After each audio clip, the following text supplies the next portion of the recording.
জানিয়ে দিচ্ছি আজকের প্রধান খবর। বার্তা কক্ষ থেকে যুক্ত আছি আমি নাইমা ইসলাম। যুক্তরাষ্ট্রের কাছ থেকে স্ট্যাচু অফ লিবার্টি ফেরত চাইছে ফ্রান্স।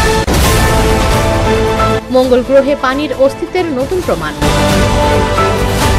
মার্কিন বিমানবাহী রণতরীতে 18টি ক্ষেপণাস্ত্র হামলা ইয়েমেনে। ইউক্রেনে শান্তিরক্ষী মোতায়েন নিয়ে রাশিয়ার হুঁশিয়ারি। গাজায় ইসরায়েলি ড্রোন হামলায় আরও 3 ফিলিস্তিনি নিহত।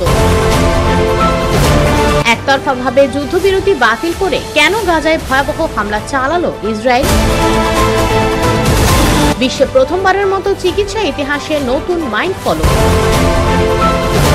ট্রাম্পের সঙ্গে পরামর্শ করেই গাজায় ইসরায়েলি হামলা, বলেছে হোয়াইট হাউস।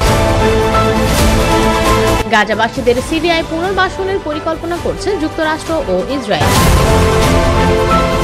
ইসরায়েলি হামলায় গাজার উপ স্বরাষ্ট্রমন্ত্রী নিহত। বিস্তারিত জানতে ভিজিট করুন usbengal.com।